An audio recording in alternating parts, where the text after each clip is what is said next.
présenter les démences frontotemporales. Elles sont également connues sous le nom de NDT.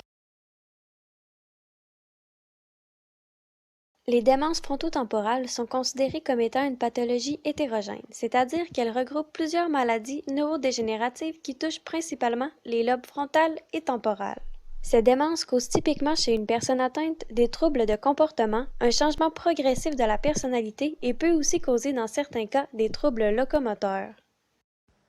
Voici quelques petites statistiques. Le NDT représente 20% des démences dégénératives préséniles, 5 à 10% de toutes les démences confondues à l'autopsie et est la troisième cause de démence dégénérative.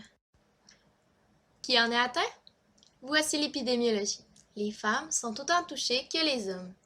Le diagnostic se fait généralement entre 55 et 60 ans, avec une incidence maximale à 60 ans. N'importe qui peut avoir cette maladie? Voici l'étiologie. Il y a plusieurs cas qui se déclarent sporadiquement. Par contre, il y a également des origines familiales. Cela représente environ 40% des cas. Elle est due à une transmission autosomale dominante. Les gènes codant différentes protéines seraient en cause. Ceux-ci sont présents notamment sur les chromosomes 3 et 17. Est-ce qu'il y a des gens prédisposés à avoir cette maladie? Voici les facteurs de risque. Comme énoncé précédemment, il y a bien sûr les antécédents familiaux qui concernent les mutations génétiques. Également, les gens ayant subi un traumatisme crânien sont plus à risque.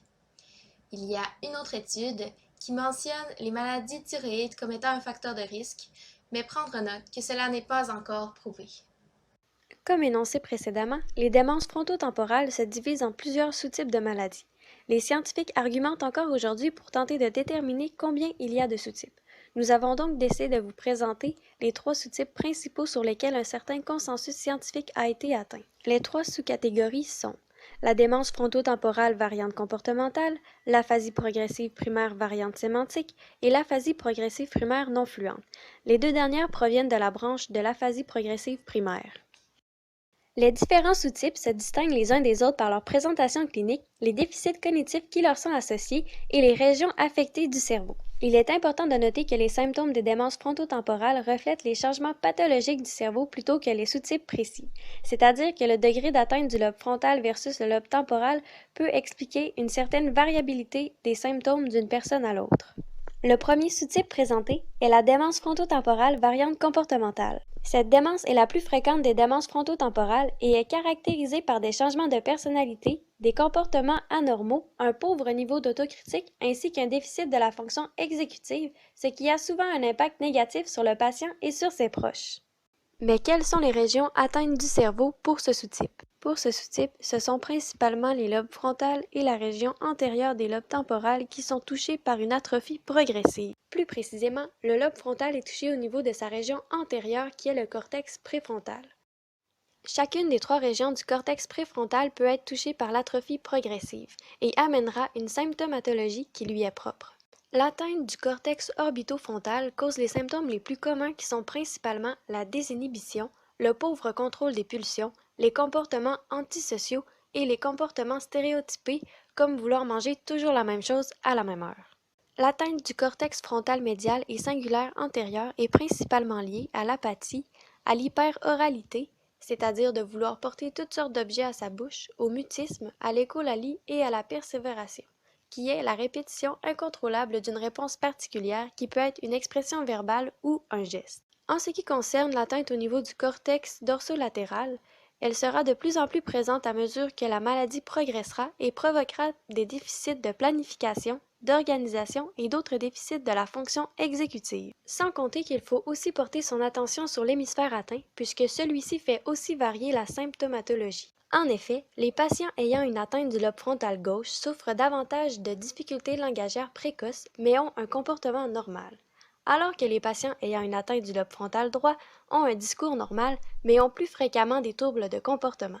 Cliniquement, pour ce sous-type, une atrophie de l'hémisphère droit est plus souvent observée. Les personnes étant atteintes d'aphasie progressive primaire ont un déclin progressif du langage durant la phase initiale de la maladie.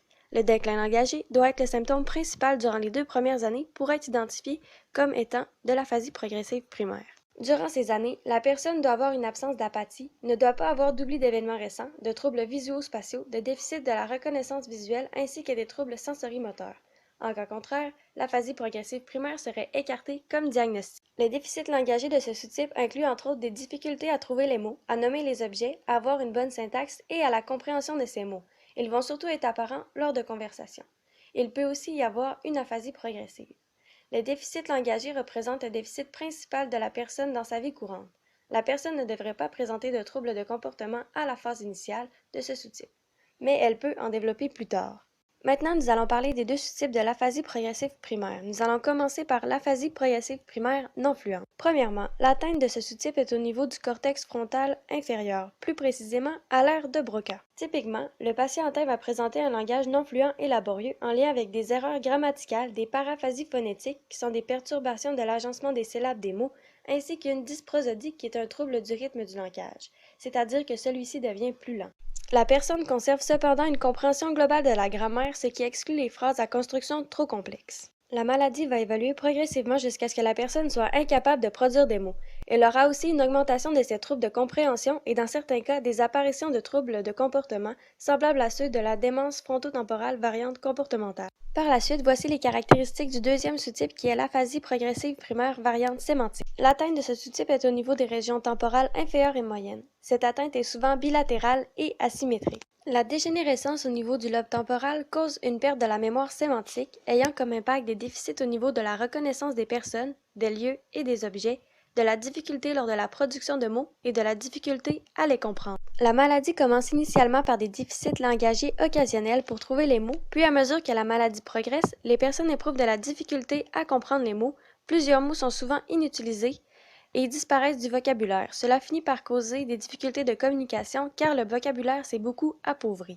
Les patients vont parfois présenter une dyslexie et dysorthographie de surface qui est l'incapacité à lire et écrire les mots qui ne suivent pas les règles de la phonétique.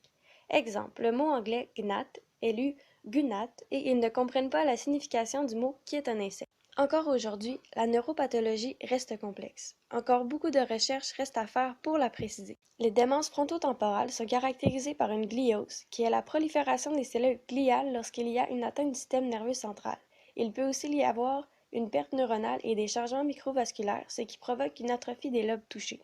Une caractéristique propre à la maladie est la présence anormale de protéines comme la protéine Tau et la DP43, ce qui pourrait provoquer la mort des cellules nerveuses et ainsi contribuer à l'atrophie. Pour dépister la maladie, les professionnels de la santé évaluent le patient à l'aide d'évaluations neuropsychologiques, de tests standardisés divers, d'observations à la tâche pour détecter des comportements anormaux ou bien des troubles langagiers, ainsi qu'avec l'imagerie cérébrale.